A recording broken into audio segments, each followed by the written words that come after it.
Welcome to episode 3 of Education in Color. I'm your host, Saad Kabir, and I'm joined here with William Anders, University Director of New York City Menteach CUNY.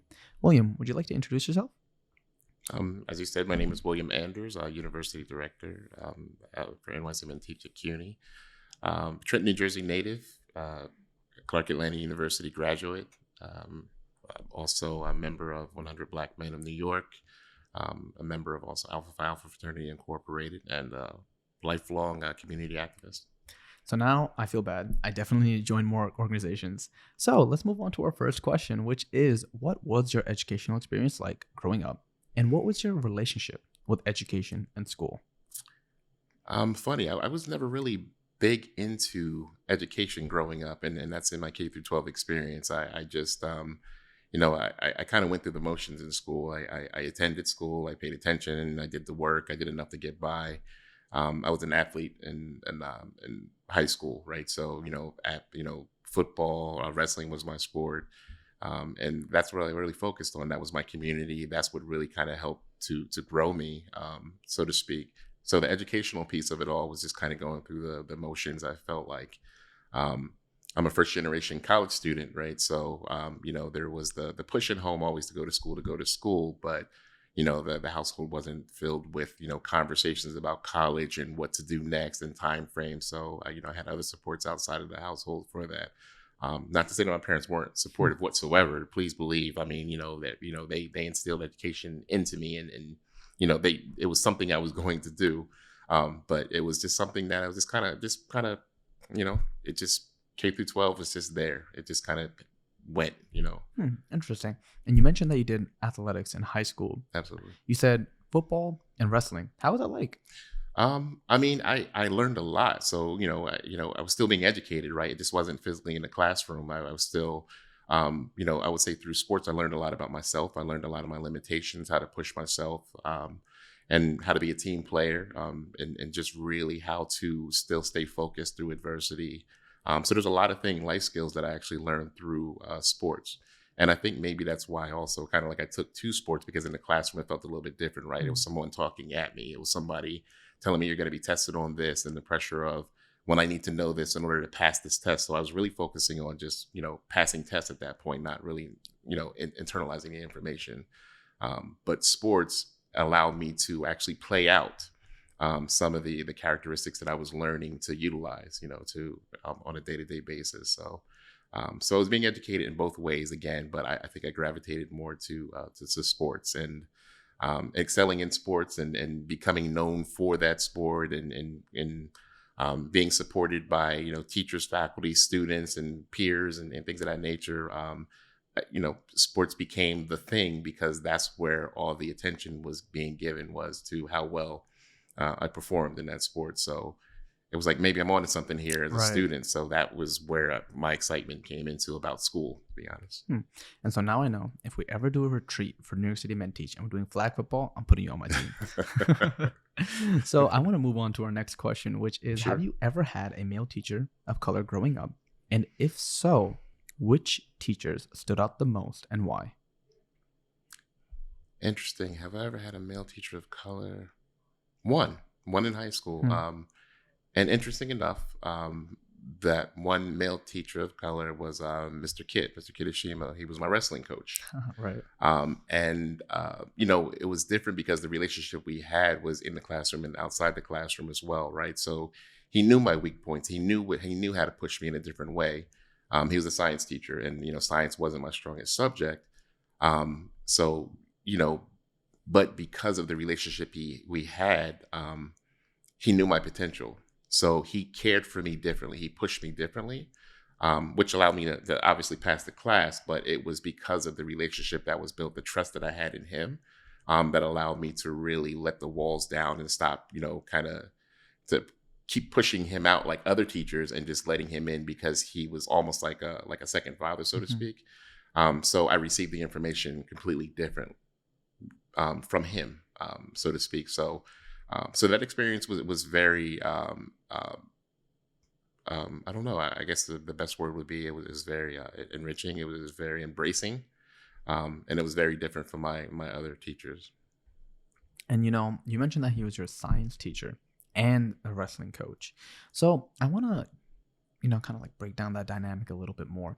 How did it feel to have one of your teachers who was teaching you about a subject also coach you in a sport? Because I can only assume that, I mean, I play sports here and there, right? I go to the gym, but I've never done anything like in high school or college, like kind of like professionally or junior varsity or anything of that nature. Right, right, right. But I just wonder how different it is to have somebody know you like that outside the classroom, especially if they're an educator, and how they manage to bring that back into the classroom to then get you excited to learn. Interesting, because it was like a gift and a curse, right? It Mm-hmm. was because he knew me, he knew my potential. I was the captain of the wrestling team. He pushed me more in the classroom as Mm-hmm. well. So here I am thinking, in high school, like, oh, it's going to be a breeze. This is my coach, whatever. But he pushed me more. So when I was quiet in the classroom, he would call on me, even if my hand wasn't up. So he would force me to engage in a different way. Um, so, and if there was a time where I was completely disconnected from the material, I didn't do so well on the test. I mean, there was those side conversations that were like, look, you got to stay focused the same way. And he would always use analogies, the sports analogies, Mm-hmm. in different wrestling matches or different, situations that might have taken place in practice. And he would relate those experiences to the material in ways that, I easily understood because, these were lived experiences that he was attaching the information to.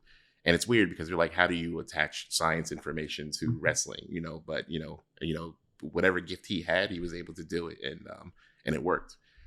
So it and at the same time is because he was my wrestling coach, I didn't want to let him down.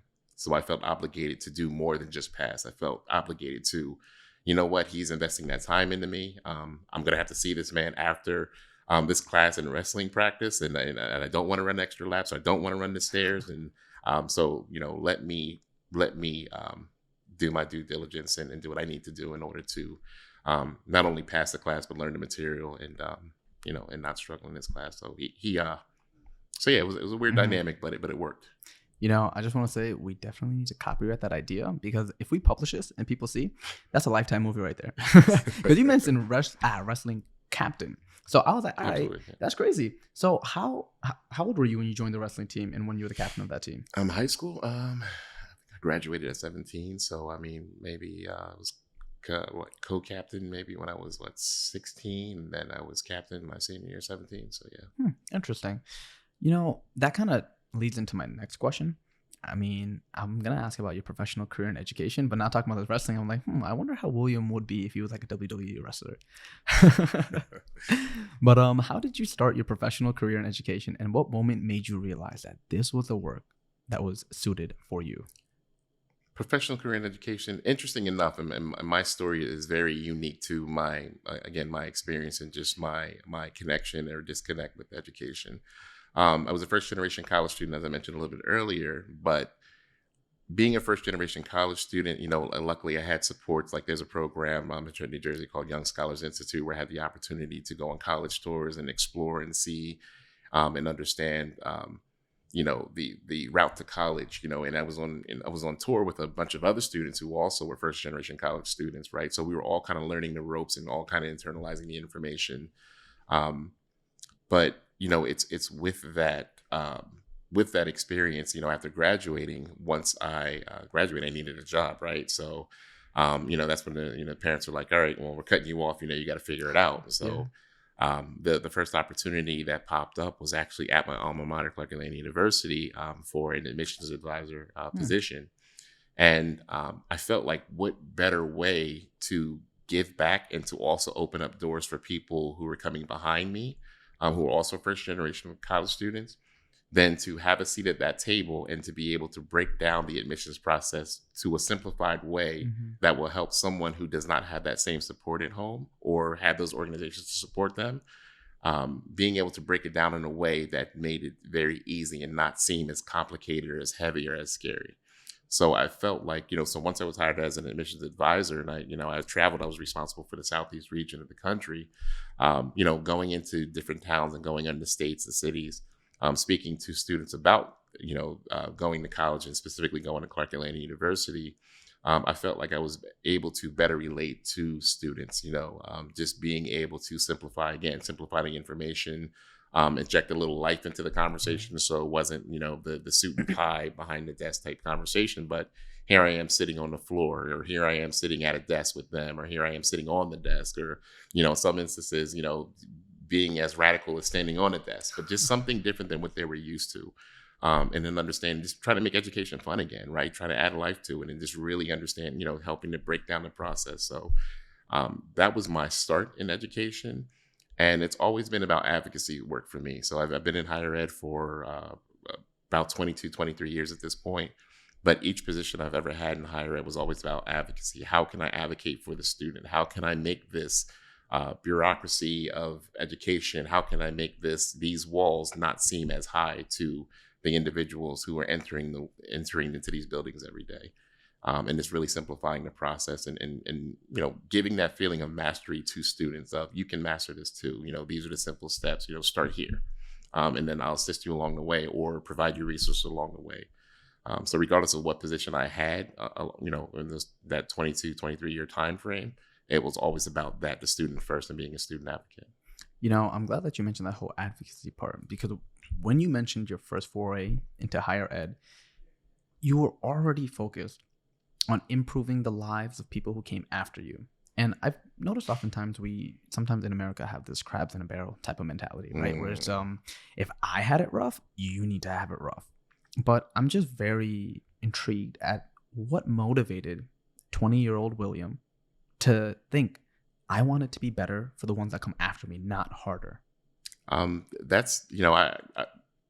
I went to a HBCU, right? And, for anybody who's attended a HBCU, the atmosphere is different. It's a family atmosphere. It's almost like you're in your most comfortable realm, but yet and still you have people around you that are striving and pushing forward together, right? It's a matter of, and also not only did I attend HBCU where I felt very comfortable, but I was also a member of a fraternity, right? So there's a lot of things within the fraternity that the fraternity taught me. Community service, being community oriented, giving back, paying things forward. We do this because of them, and this is what the organization is founded upon, right?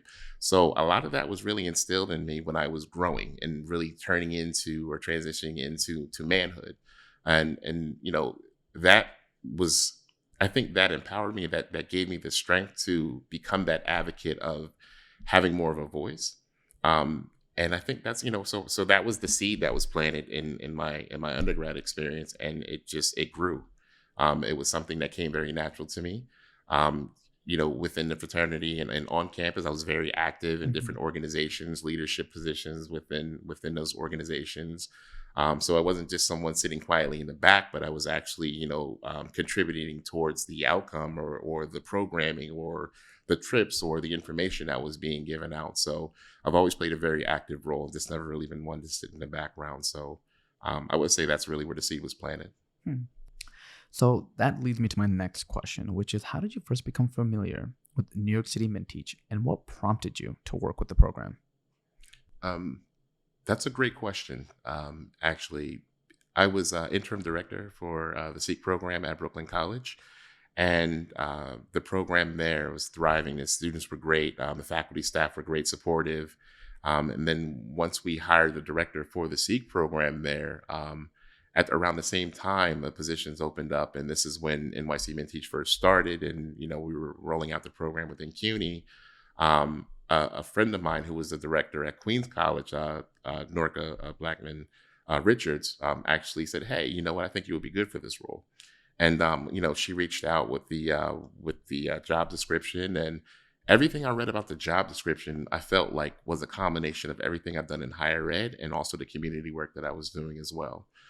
So I interviewed for the position, and this is spring 2016. I was hired, and then we're off. Here I am on Queens College campus, and implementing this program that was this new, huge initiative across New York City. And, having the opportunity to be the face of it on Queens College campus was exciting to me because it gave me the opportunity to reach out to contacts for programming or for speakers, or to reach out to community organizers to bring them in to also be a part of the work and to contribute towards the work. So all of these things kind of just kind of came together, once I was hired. But, again, it was introduced to me from a colleague from another campus that knew me pretty well and knew my background and said, this looks like it's for you. Mm-hmm. And you mentioned that you first got acquainted with New York City MenTeach when you were at Queens College and you were the program manager at Queens College. And now you're the university director. So can you just walk us through the career progression that you had with New York City MenTeach and some of the work that you've done throughout your career?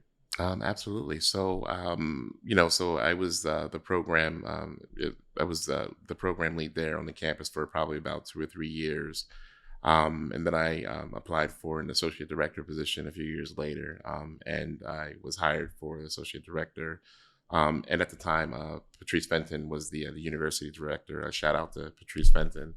And her and I worked very closely, over the years together, and we had a very, we have a very great working relationship. And then as she moved on as well, then the position for director opened up, and then I applied for that, and I was hired for that as well. So it's almost like, being able to see every phase of the work, and it's like now as university director, having the on the ground experience on the campus and working with students day to day, understanding the needs, and then having the transition into the associate director position where it's like now you're executing and you're removed from the campus, but still, operating in a more of a administrative role. I made it to where I'm still physically on the campus as well. I still wanted to be attached to the students. I didn't want to sit behind the desk. So, still going back to the campuses and visiting and speaking and engaging with students and still speaking to, a lot of my old students at Queens College. But even now as director, when things kind of open back up a little bit more, I intend to get right back to that as far as like visiting the campuses and really engaging with the students. So I believe, in order to really understand anything, you have to be a part of it. It has to be a part of your lived experience, because I think that's what informs decision at the end of the day. So, so my connection to NYC MenTeach runs very deep. And again, it's something that I'm very passionate about. And the mission of NYC MenTeach is a phenomenal one. And I'm just glad to be a part of it, and glad to be a part of it from the very start. And I'm glad that you mentioned the whole connectivity that you have with the students on the campuses, because when I was a part of New York City MenTeach in City College, I noticed that there was a distinct air of camaraderie with the program. It felt not like a program where it's like, all right, I'm in this program. Hi, guys. Bye, guys. But it felt more so like a family. And I sometimes, I don't know what it is about me, but I feel that I shouldn't use the word family for certain things, because there's all these memes out there, right? It was like, oh, if a job says we're a family, run. But I really feel confident about saying that this is not one of those families. This is not like a dysfunctional family. It's a functional family because it's actually built on the foundation of love and care. Everyone that I met in City College, and not even just the people in City College, because we'd often do events with other campuses and MenTeach as a whole across the 15 campuses. I felt that it didn't matter which campus you were from, didn't matter who you knew, everyone treated you like family. Absolutely. And it just opened the door to ask silly questions, or questions that you may feel are stupid to a degree. Because so many times we feel so scared, like, oh, I don't want to ask this question. They're going to shun me. They're going to do this. They're going to do that. But in this scenario, I was like, all right, I'm going to ask away. And I had such great people to actually give me mentorship and guidance throughout the whole process. And to this day, I still talk to them. And to this day, they still give me their valuable input and advice. So I'm really glad that you, being one of the people who has been with the program from the beginning in the CUNY side of things and is actually the university director at this point, still want to embody what brought you here in the first place, which is the connectivity with the students. And that actually prompts me to ask, what made you decide to become the associate director and then the director afterwards? Because I know that you're very passionate about the work and that this is the work that you want to do. But what about MenTeach attracted you to continue doing this work with New York City MenTeach? I have kids of my own, and they're going through the K through 12 process, and I know what that K through process did or didn't do for me, right? So one, having the opportunity of just kind of hearing those day-to-day stories from my own kids about how their school experience went, that's more the personal side of the work. But, at the end of the day, having more Black men in the classroom, or having more Asian men in the classroom, or having more Latino men in the classroom, I think can only add to the value of education, right? As I gave you the one experience from my wrestling coach, and how that impacted me. And it's not until years later that I really think about that dynamic that I realized, like, wow, that really did play a role, in a subject that I hated. But at the same time, the beauty of the program is, there's 15 different program managers across 15 different CUNY campuses that are running this program, and we all have this synergy, right? Like, and it's not, it's we sit at the table and we figure out problems, we problem solve, right? Because what happens on one campus is going to look completely different than what happens on another campus, right? And now when you throw 15 into the mix, it's a matter of problem solving for 15 different campuses, but we do it all together. And we've had that chemistry since day one. So just being, and when you mention family, that's exactly what it is. So don't hesitate to use that word at all. That's how we view it. We view it as, this is the NYC Men Teach family, or we refer to it as a village, right? This is somewhere to where you come to receive nourishment, to be loved upon a little bit, to ask those questions that you maybe are afraid to ask to your academic advisor, because you're on a time limit and you feel like, when I don't want it to be viewed as less than. So this is the space to where we want you to bring all those insecurities. We want you to bring whatever resource you have. We want you to bring that to NYC Men Teach so we can better assist you. And at the end of the day, we're able to provide and help provide resources based upon what your needs are. So if you ask a question that you might feel is stupid, well, that's actually, it could be something that we have that can help further your matriculator, that can help strengthen your matriculation, right? We might have certain resources that can help you kind of cut a corner and save time. But we won't know unless you're comfortable enough and have a relationship, and first and foremost, trust us enough to ask those questions. So having a trusting environment is number one for us, and really creating helping to create a holistic pre-service teacher experience is really what NYC Men Teach is about. Again, it's not just kind of saying, here, do this, and then go through that process and following whatever the system is. The system is life, right? I understand that there's the system that kind of is overarching, right? That people talk about, oh, it's the system, it's the system, it's the system. We're all part of some type of system, but again, it's what you bring to that experience and how you disrupt that system is what really matters. So again, kind of going back to the question, we look at it as a family. We look at our students as, we are because of you. So what you bring to the table, we're able to nurture and bring resources to you based upon what you bring to the table. And at the end of the day, that's what we really want to do. We just want to help students advance. We want to help students to graduate. We want to help students to have the best experience possible and not feel alienated along the way. Every guest I've had on this podcast so far has always said something so philosophical, and I think we got yours. We are because of you. I love that. Hey. And I'm so glad you mentioned the whole holistic approach, because I really, really agree. Teaching people mind, body, and soul is very important, because, growing up, I noticed that we did not focus so much so on the other two parts, I guess the body and soul part. We more so focused on the mind. But in today's day and age, it is a new, I don't want to say a trend, because this isn't something that's trendy. It's something that needs to be talked about and needs to be implemented. But I do like how nowadays we are moving more towards holistic practices, especially in the collegiate level. And so what I do want to ask you, William, is, in your professional opinion, as university director, how have you been able to support your students, and what supports do you feel that they benefit the most from? And what supports do you hope to provide them with in the future? Hands down, the one-on-one advising. I'll list the other stuff, but the one-on-one advising is what is the most instrumental piece to any relationship, right? Being able to connect with you, being able to understand you, pushing connection over content. Being able to create that realm of trust, of just knowing that, hey, I'm not somebody just filling the seat, collecting a paycheck, but I really am concerned about your well-being. I understand that you're in a space to where when you look around in the classroom, you might be one of the only males of color in this classroom, what does that look like? What does that feel like? Really unpacking situations, right? So just being able to connect with students one-on-one helps to inform everything else, right? Mhm. So, we also provide our students with Metro cards, understanding that, that Metro cards, writing MTA, it costs money, Mhm. every day, every swipe. So hopefully, by providing the Metro cards, we're able to alleviate that burden. Book vouchers, right?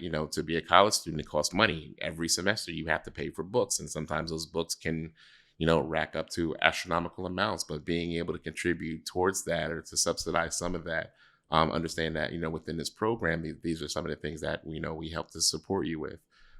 Culturally responsive programming, right? We understand that this isn't something that you're going to get in your classroom when it comes to education. You're going to get the straight and narrow, and when it comes to education in your classroom. However, there's more to the classroom than that. Like there's another side to that, and we want to be able to introduce that to you and support you with what that looks like, what that feels like. When you become a teacher, these are some of the things that you can also, some of the tools and tricks that you can take into the classroom as well, and you can implement into your classroom to help and engage your students, right? So,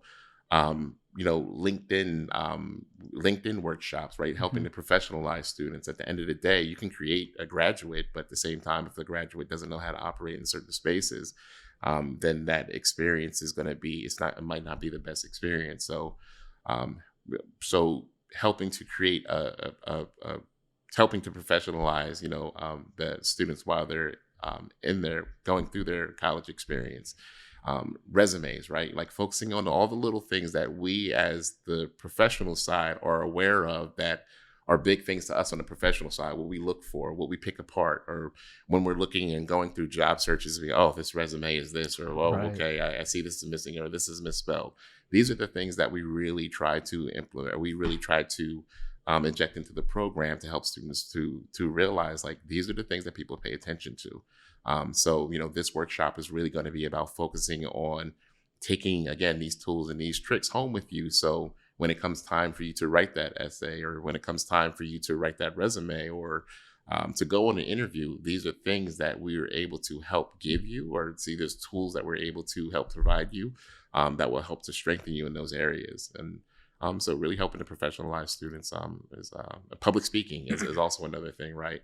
Having that confidence, because not everybody likes to public speak, but as a teacher, you're standing in front of a classroom. Mhm. Sometimes you're standing in front of colleagues to where you have to speak. So the more comfortable you are speaking, the more confident you are speaking. That's a tool that goes far beyond the classroom, far beyond just being a teacher. Just as a person, having that confidence to be able to use your voice and to speak publicly, and articulate what your point is and what you're trying to say and what you're trying to achieve, as opposed to sitting quietly in a corner and letting things pass you by. So Mhm. those are things that we really push, for our students to be advocates. In order to be an advocate, you have to use your voice. Use your voice. If you don't agree with something that we're doing in the program on the campuses, use your voice. Let it be known. Let us know that we encourage that. I'm glad that you mentioned all of this, especially with the whole public speaking aspect, because from what it seems like, or not even what it seems like, from what has already transpired, I'm kind of recounting the years that I was in Men Teach, and I'm like, oh yeah, I remember those workshops I did on resumes, and oh yeah, I remember the workshop I did on X, Y, and Z. And it's just interesting. I guess for me, it's kind of trippy, like I'm in the third person right now, just watching myself do this, Mm, and I'm just like, wow. I guess all of the things that we were doing kind of trickle down from the new initiatives and the things that you want to do with the program directors. Because I joined around 2017 in mm, fall, mm, the mm. pipeline, and then I joined the actual program track in 2018. So that coincides directly with when you then became the director of New York City Men Teach on the university side. And speaking from firsthand experience, a lot of the benefits were transferable Mhm, skills. mhm. It wasn't just, okay, you get a good resume and you learn how to actually articulate yourself in a public manner. You can only use that for teaching. You can use that anywhere. So that's the other thing that I really feel New York City Men Teach does well, especially on the university side, giving students transferable skill sets. Because Absolutely. I do feel as if, even though some people may enter the program with the idea of becoming teachers, some people, they may change their mind halfway through, but they will have still unlocked value through the program. The program isn't just, okay, whatever knowledge you're going to get, you can only strictly use it for teaching, Mhm, but you can mhm. use it for a myriad of things, and it's quite frankly limited by your own imagination. So looking at New York City Men Teach on the CUNY side of things, I've noticed when I used to work there, because I was a college assistant for Walter at City College, I noticed that during the course of the program, there would be some people who inevitably would not want to teach anymore, or maybe just didn't feel as if teaching was for them. And so, what I noticed is that Walter, as the program manager of that campus, would still do exit interviews and check ins with the student to still make sure that they're on the right path and that they're going to do what they need to do. And so I found that very interesting because oftentimes you see programs, okay, you're not eligible anymore, you don't want to do this anymore, all right, goodbye, don't let the door hit you on the way out. But with Menteach, I've noticed it's a much more nurturing process because the students don't feel pressured to just leave right away. It's not like a lingering effect, but the program managers and even the ambassadors and the anchors in the program want them to succeed even if they may not teach. So I just want to dive a little bit deeper into that and kind of get your perspective on how people who change their mind about education fit into the whole overall aspect of New York City Menteach and how New York City Menteach still assists them even in the exit process itself. When you're an undergrad student, or sometimes when you're a graduate student, like, you don't know what you want to do sometimes. You're kind of going through the motions, maybe because you have friends that are there. Maybe there's a career path that you thought you might have been interested in, or maybe you wanted to teach, or maybe you were a tutor and you kind of saw that spark at some point in time, but you say, you know what, I don't think I want to do this. Right. At the end of the day, I mean, everybody has freedom of choice to go whatever direction that they want. But the one thing I will say is this: it doesn't matter what career field you go into, or what title, or what industry. You're always a teacher.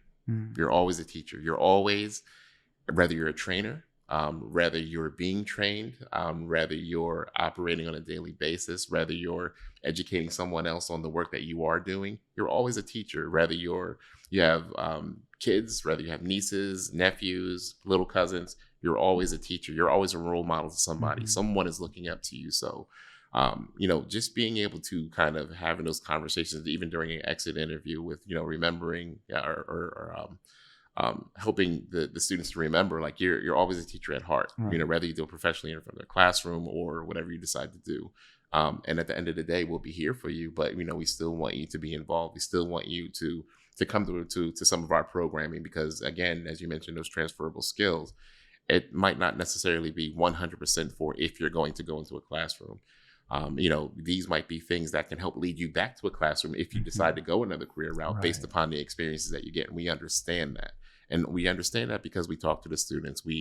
During these exit interviews, it's also an educational experience for us, right? It's almost like the students teaching us to, maybe the student's scared. Maybe it's a matter of really needing that extra push, or maybe that extra vision. So again, all of the work that we do, and I do quote all of the work that we do, is informed by our students. Our program is informed by our students, hearing the students' voice. What is it that you all feel like you need at this point?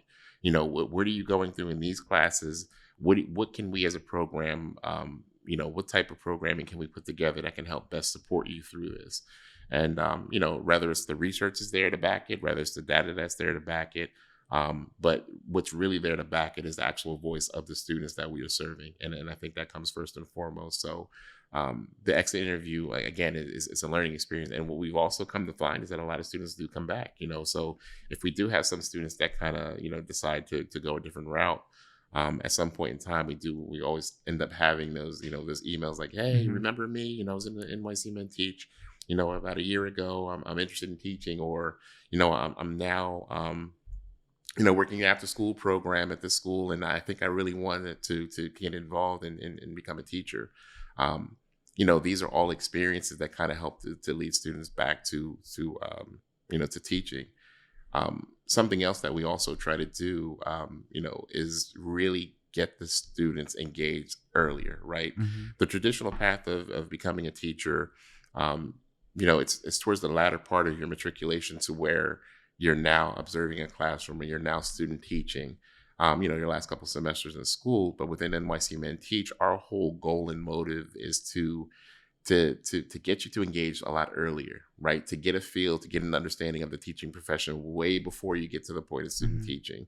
And we've had a number of opportunities that have come through NYC Menteach and fellowships, or, we have our summer fellowship that's coming up. We have our teacher assistance fellowship that's coming up, to where CUNY students are getting engaged and getting this experience to really understand the profession in a different way, from a hands-on, again, experiential experience, not just reading about it or hearing about it through a textbook or having a conversation, But now the conversations mean a lot more when you're meeting on those one-on-one advising Mm-hmm. sessions, right?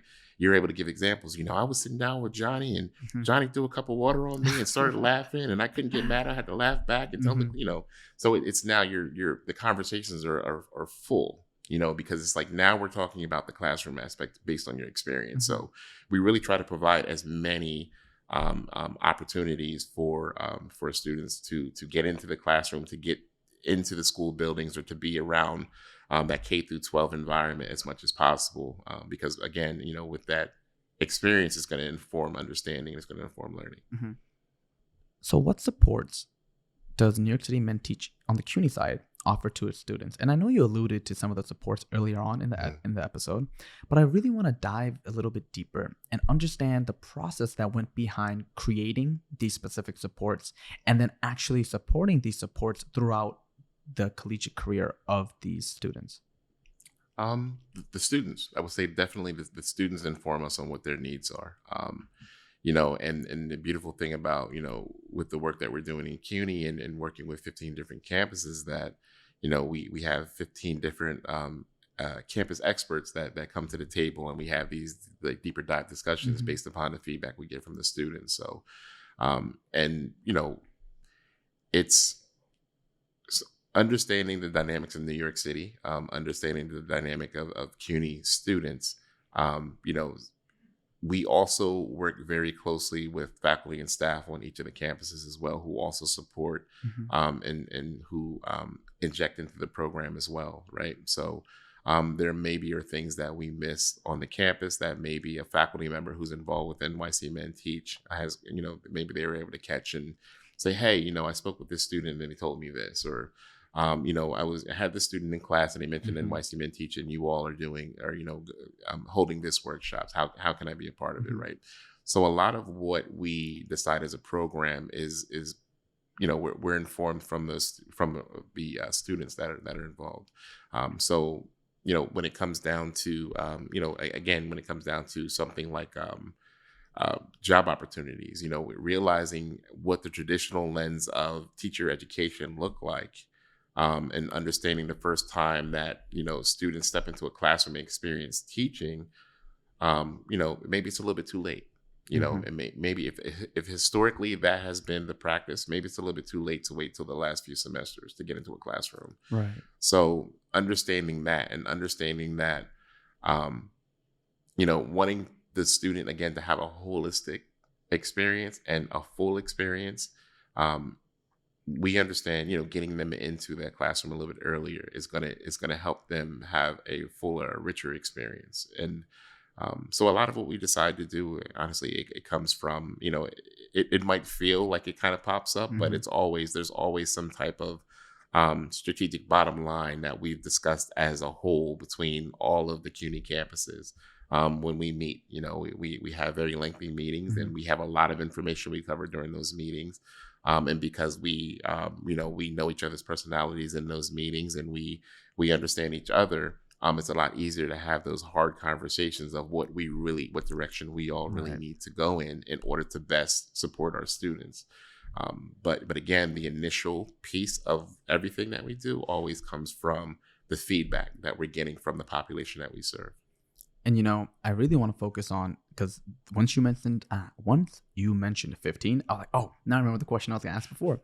How did New York City Men Teach manage to create 15 different chapters at 15 different CUNY campuses? And what was the conversation like before even going into the CUNY system? Because it does seem like a no-brainer to a degree, right? It's the largest public university system in America.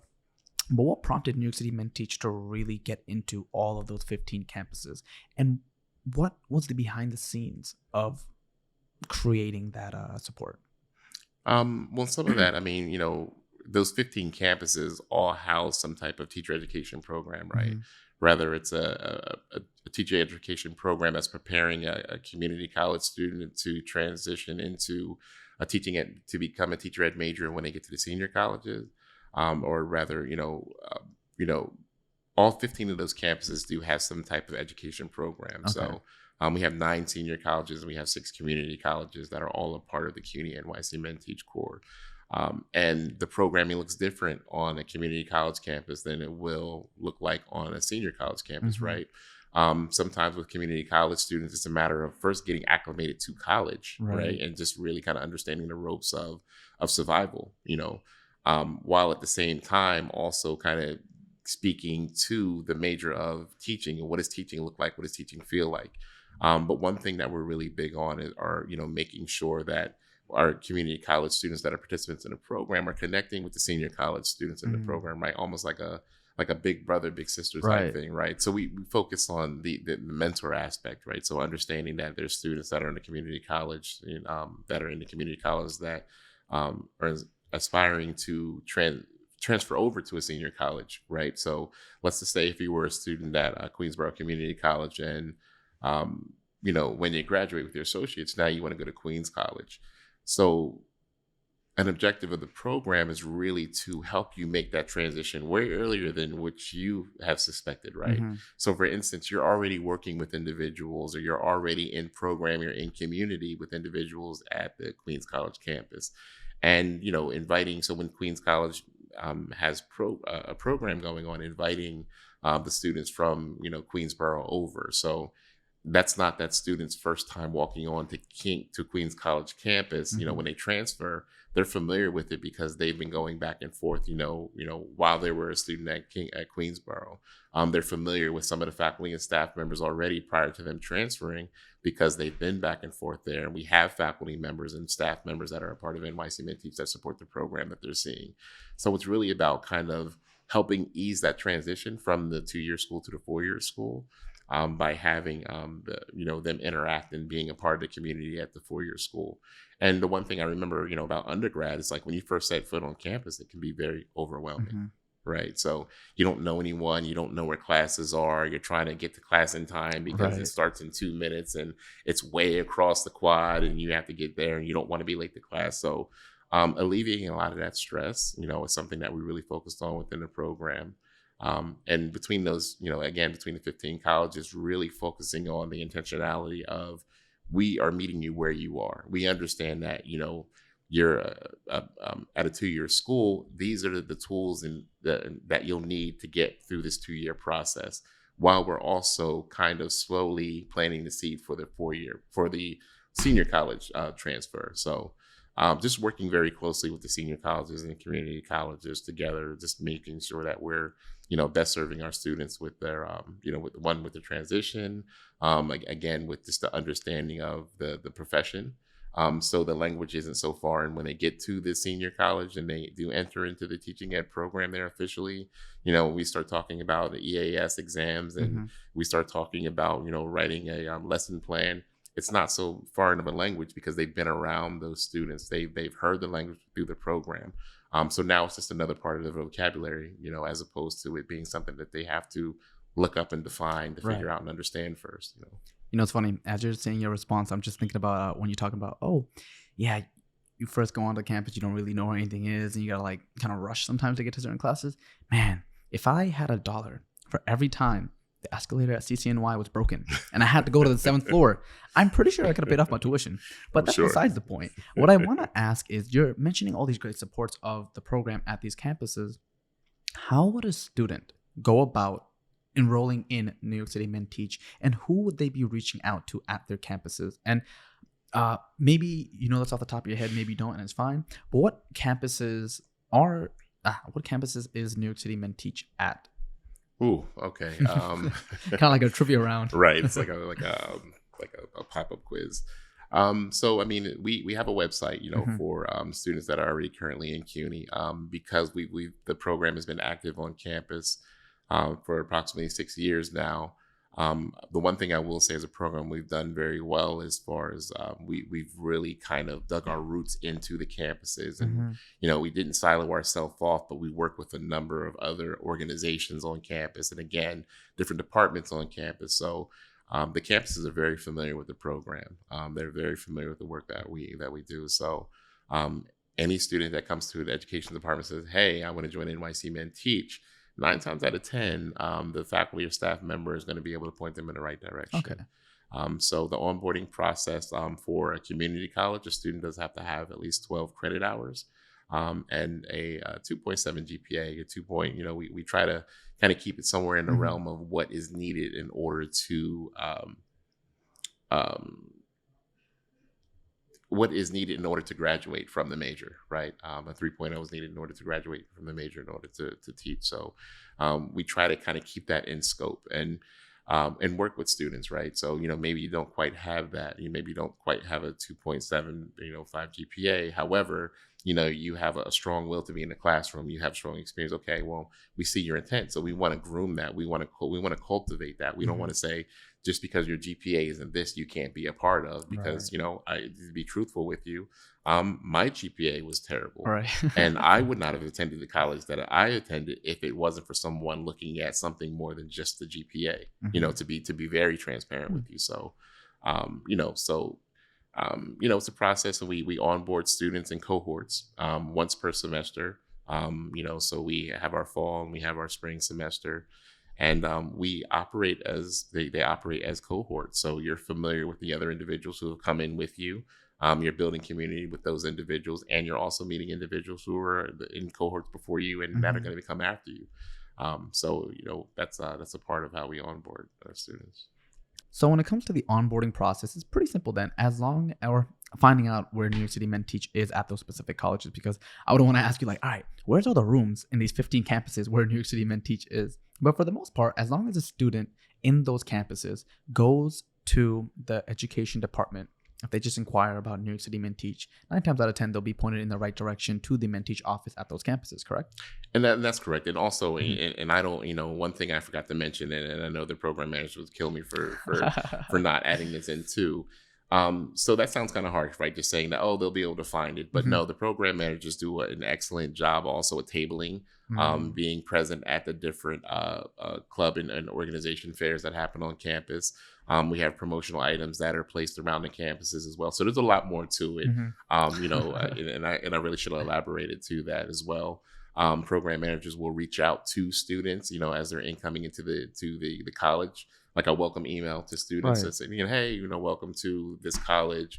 We have this great organization. If you're interested, please, give me an email or give me a call or go to this website, or to learn more about us, here's material that you can pick up here. So there's a lot of outreach. And when I say a lot of outreach, there's a lot of continuous year-round outreach that happens on the campuses, because we're recruiting year-round as well, those that are interested. But the best recruitment process for NYC Men Teach really comes from our participants, right? Like, the participants of the program are excited about the program, and they find their place in the program, and they invite friends in that are, other ed majors, or maybe they're not ed majors, but then they're interested in teaching or thinking about teaching. A lot of times students will come and say, hey, Mr. Anders, I have this student that's interested. How can they join? And then that opens up conversation for the actual the process to get it at that point. Yeah, and to speak to kind of the different the different forms of outreach the program managers do. I remember when I was at City College, we even had a table at like the career fair in the Great Hall. So while everyone was learning about all these different careers, there's also a Men Teach table over there. People would come over, they'd ask about, what is New York City Men Teach? What do they do? How can I get involved, etc. So it's very, I want to say, great, for lack of a better term, that we actually do all that outreach on the campuses. Because oftentimes when we do go to the campus, upon first glance, we're like, all right, where do we go? It's kind of like shell shock. Because when I was coming from high school to college, I was like, yeah, I'm going to do great. I dropped 2 classes in my first semester, and I think I got like one of them was like remedial math, right? So I suck at math, but I'm better now. But one of them was like remedial math, and I had to drop that. Then I had to drop another course because I was doing a civil engineering major when I first came to CCNY. And I was like, yeah, I don't think I'm gonna do a civil engineer major, because if I design a building, I know for a fact it's gonna be on the news the next day. Building collapses. Oh boy. So after switching, I luckily had like College Now credits to Boyo myself, but it is pretty turbulent to navigate your first semester, 2 semesters, even 3 semesters, like a first generation immigrant going, or first generation college student going to college. So it is very inspiring to see that Men Teach knows the challenges some of these potential freshmen, sophomores, juniors, or seniors face, and kind of nips it in the bud and tries to meet them where they are at, instead of having the students meet them where we're at. Absolutely, and I mean, and understanding it, right, and that's just one part of it, right? So, just navigating your space on a campus and finding your community on a campus is a large part of the collegiate experience.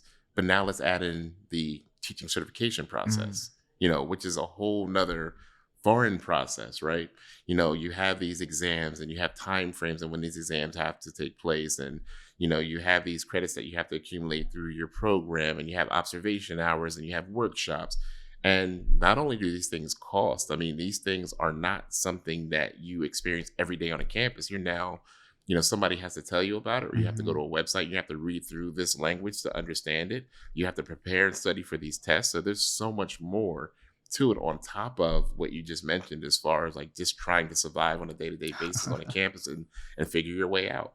You have the social experience of a campus, which is very important, right? You want to go to college, you want to get the full experience of the social experience too, because it helps you to build your community, interacting with other individuals. It helps you, in the long run, as Hmm. far as like just being able to learn people. Hmm. But then there's just so much more compiled on top of that. So from a CUNY standpoint, our number one goal has been NYC been teaching the CUNY side is to help that student reach the finish line. They are Hmm. there as a student. That's how you met them first. Hmm. They're a college student. So the number one goal is to graduate from college, Hmm.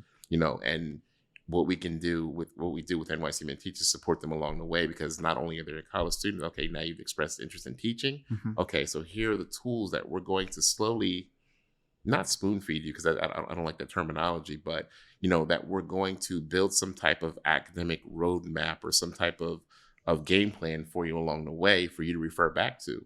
Understanding that you might not have time to digest the information I just gave you now, but making sure that we give you a one pager or something to refer back to is very important, right? And we understand that, because sometimes you're having a conversation with people, they might tune into the first 2 or 3 minutes, and then things kind of get missed after that. Like same thing in the classroom for a student when the professor teaching.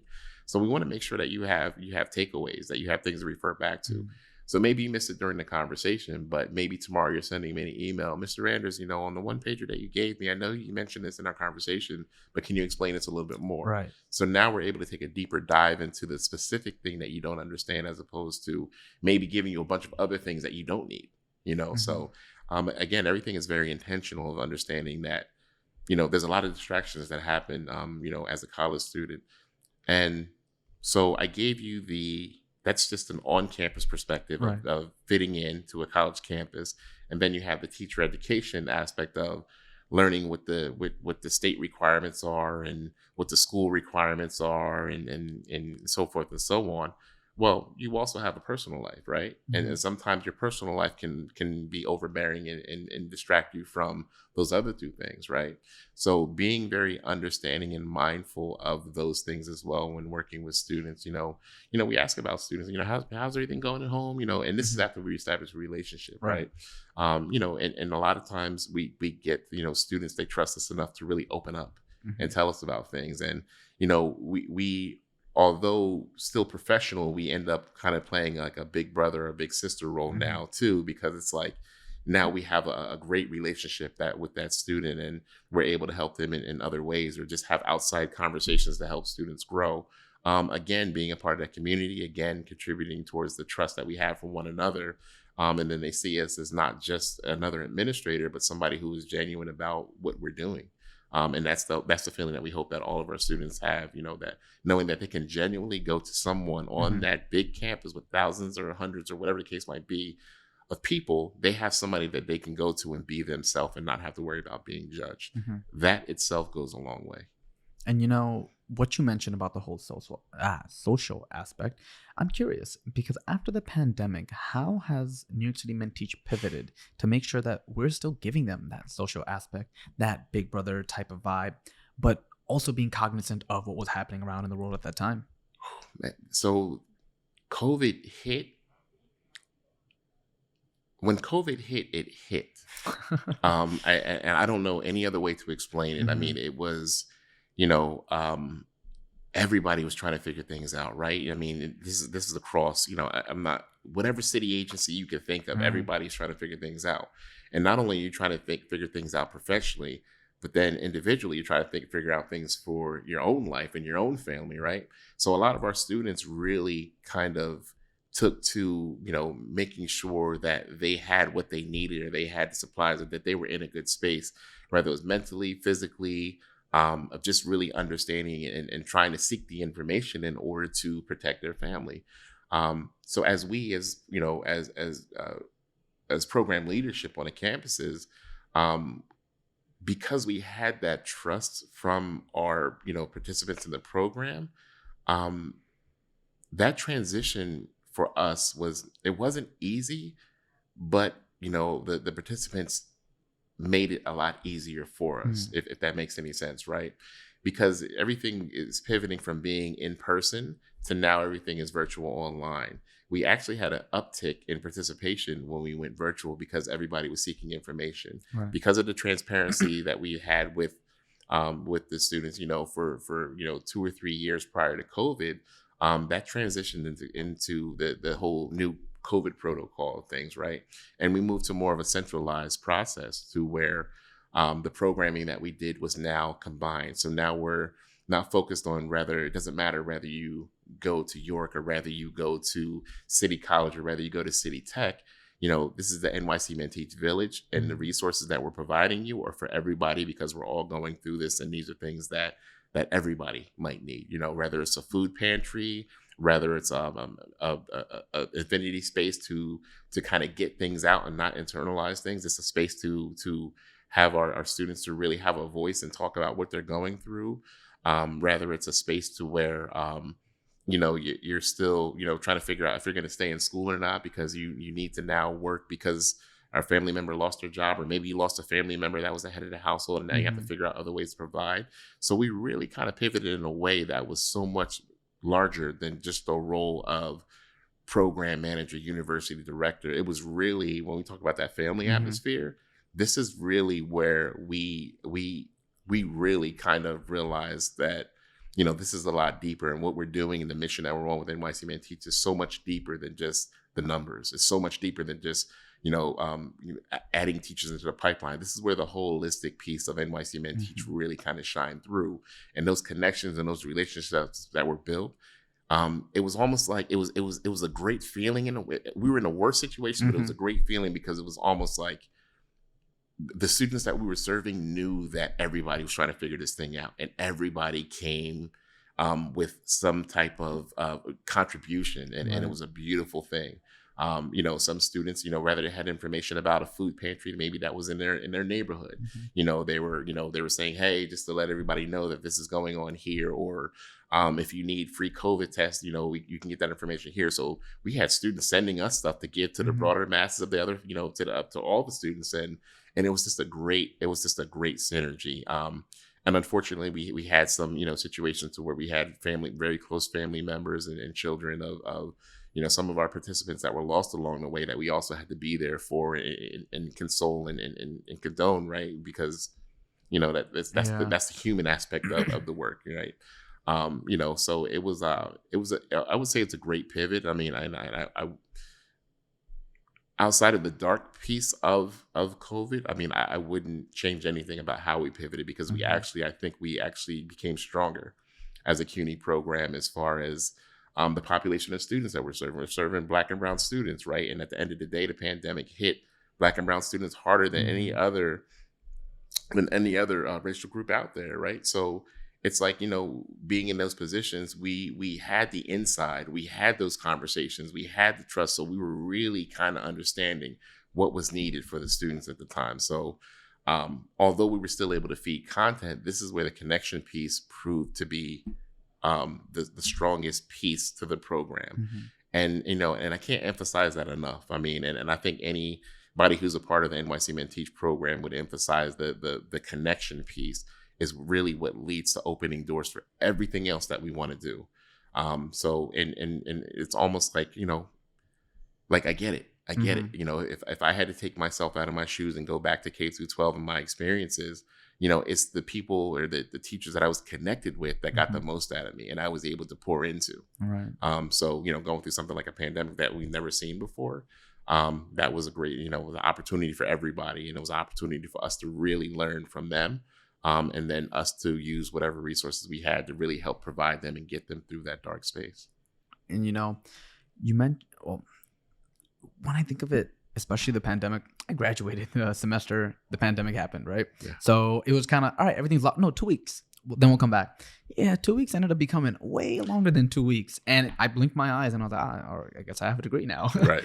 So just to hear that New York City Mint-Teach actually saw an increase in participation after that, it's kind of mind-boggling to think, because it does seem as if New York City Mint-Teach was made for good times, but it was designed for bad times. It's in a weird way, I guess you could say that. And I think it was just because it was a trusted space, and because we were, the way we operate as a program, we were giving information to students to help them along their academic, process, right? So there might have been things that through NYC Mint-Teach, and this is prior to COVID, right? So only imagine when COVID hit, how much this is like increased. But prior to COVID, we were able to communicate things to students that they weren't yet getting in their teaching education program, right? Not to say that they weren't going to get it.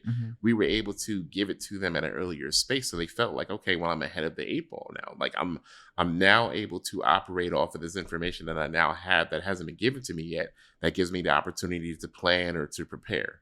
So when COVID happened, understanding, okay, well, if I'm getting this prior to the pandemic, now, when COVID happened and everybody in CUNY is figuring things out as far as like whether class, how class were going to go online to be remote, students were looking for answers. They were looking for somebody who could provide them with more than what they were getting. And not to say we had all the answers, but again, we had the connection. So whatever we did have, they knew that we were going to be transparent and give to them to put them in the best position to succeed.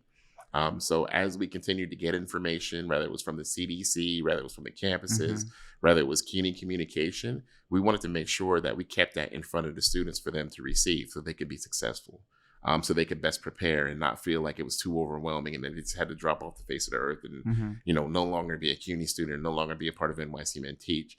And students came to us and they sought that information and they asked questions, and it forced us to really kind of dig into, our resources and other people and really pull people into the process to get those answers the best we could.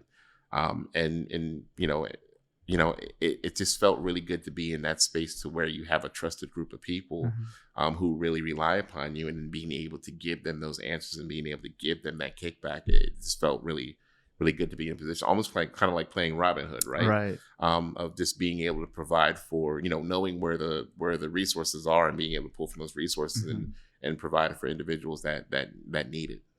So one aspect I really wanted to touch upon was the humility aspect of New York City Mint-Teach as a whole, because from what it seems like is the program, especially on the CUNY side of things, took a lot of cues from the students and actually dove deeper into the needs of the students. Instead of being tone deaf and being like, all right, cool, we need to focus on this, you realize, no, you need to focus on what the students want, because as you said before so tactfully, we are who we are because of them. And so with that being said, I want to drive us to our final questions of the segment. And I want to ask you, because you've had a pretty decorated career, especially in higher ed, 23 years. And how old are you, William?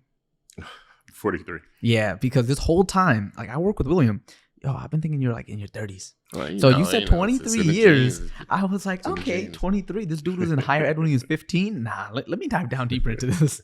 What has been your proudest accomplishment during your tenure at New York City Mint-Teach?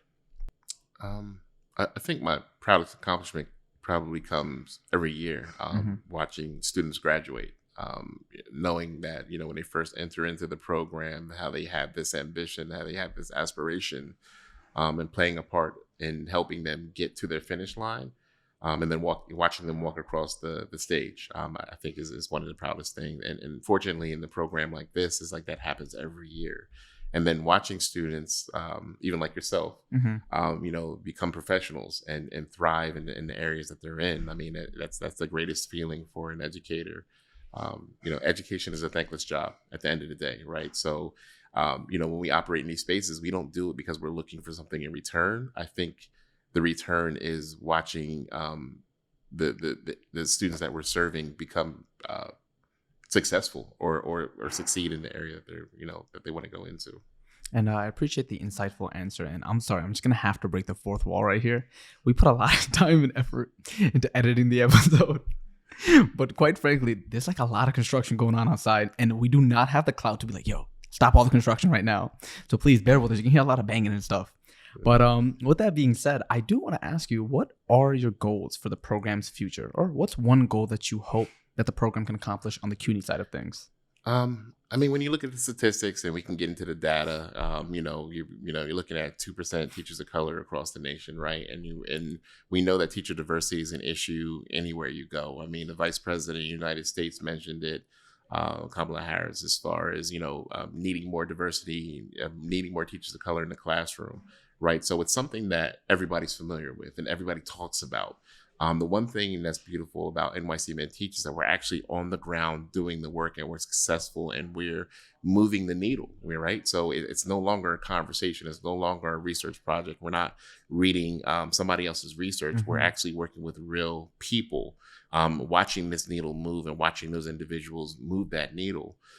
So it's almost like, if we were, I guess an accomplishment or a goal would be to really help to duplicate this program and this process in other colleges as well, right?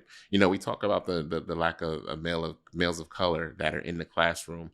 Well, it doesn't start with the profession. Let's start with the teaching education programs, right?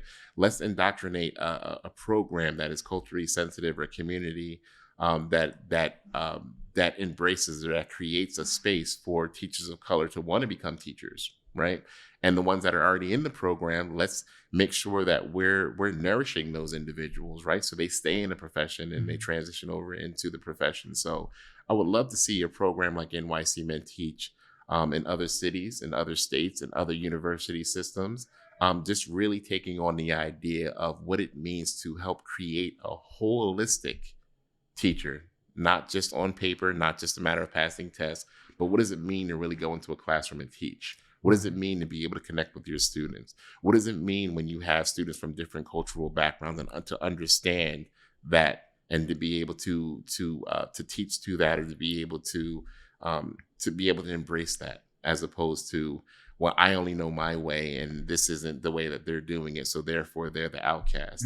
It's not to go off into a tangent, but it just brings me back to a fourth grade experience that I had, where I had a teacher, a math teacher, that I didn't quite click with that math teacher, and at the end of the day, the math teacher made the recommendation for me to be tested for special education, right?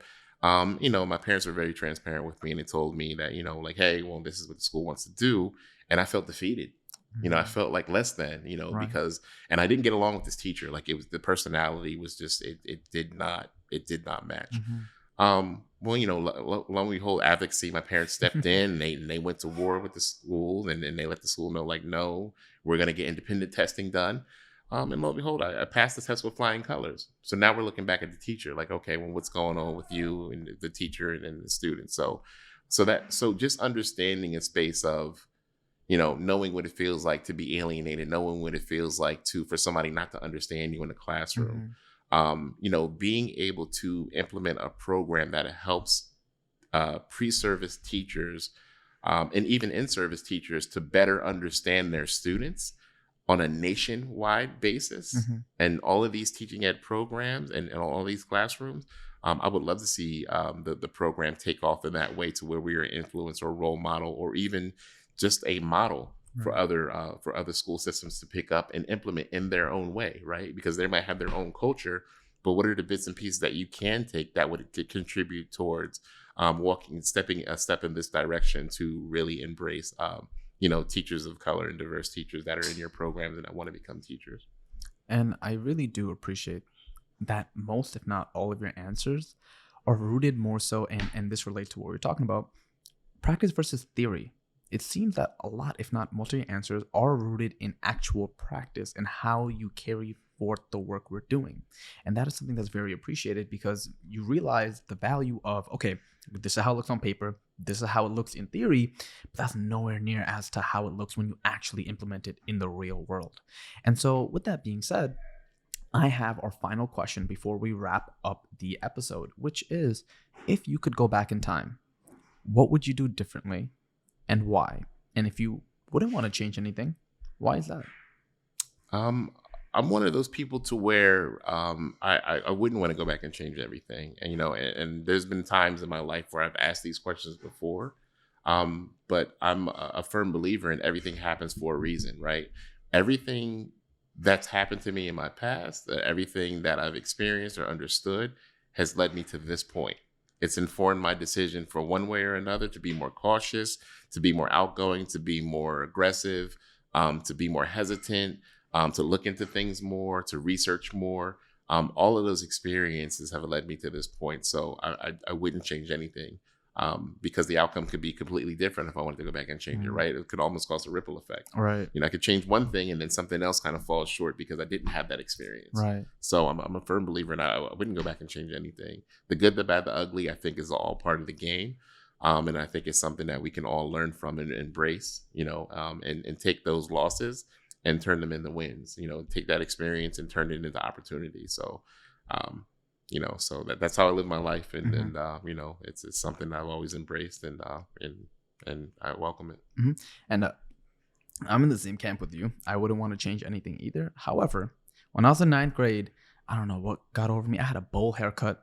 I was wearing orange shirts with red sneakers, trying to flex. So interesting. I would change that, right? Because I would too. I really thought over here, I was like, yeah, this orange shirt's really gonna go with these red Jordans. No, they didn't, not at all.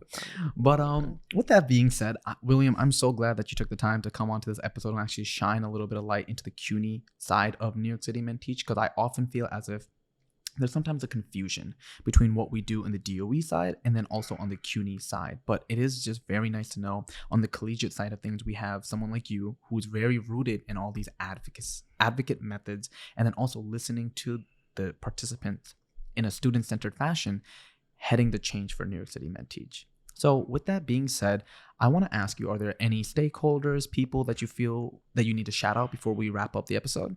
More of a final comment, probably. Mm-hmm. This work is sensitive. We're talking about Black and brown lives. This work is sensitive. We're talking about there's a lot of trials and tribulations that people go through. There's a lot of people with a lot of opinions. But at the end of the day, this work is sensitive. And if you're not contributing towards the work, then you're contributing against the work. You're contributing to being against the work, right?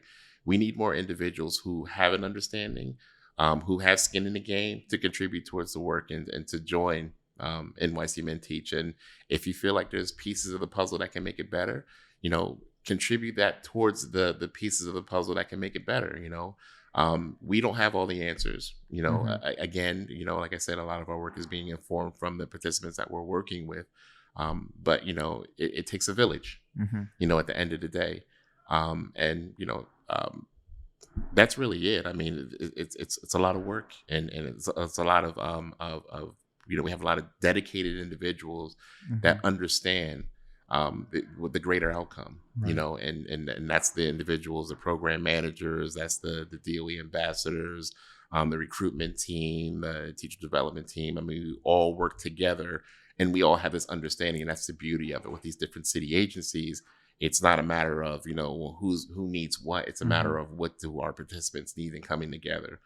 So setting all the bureaucracy aside, setting all the politics aside, and really focusing on the need of the program. That is the strength of NYC Men Teach. Shout out to stakeholders, our YMI partners, CUNY teacher ed, the university dean, Ashley Thompson, thank you so much for the opportunities that we're able to provide and to implement in the different teaching ed programs across CUNY. This has been a great experience. The CUNY chancellor, Phyllis Matos Rodriguez, for being supportive of the work. And I can't emphasize anymore. There is a difference when you are operating a program of this magnitude and you have commitment and support from the top down, right? Not midway, but from the top down. It is a completely different experience. And for anybody who really wants to do this work and really make an impact and a change, from the top down is what the greatest impact is. When everybody's on board and everybody understands the assignment, it makes the work that much more valuable and that much more impactful. And with that being said, that was a great, strong finish. That wraps up episode 3 of Education in Color. If you are a CUNY student and you are interested in joining New York City MintTeach, please feel free to walk down to your education department, ask them about New York City MintTeach, and chances are the clout that we have is enough that they can point you in the right direction. But if not, you can definitely go in the directory and search for New York City MintTeach. Another quick note. All New York City MintTeach chapters have an Instagram page. It's typically NYC MintTeach followed by the college's name itself. So feel free to check out those Instagrams to keep up to date on the college that you attend. But with that being said, William, thank you once again. This was a great, insightful episode, and we will see you guys for episode 4. Thank you.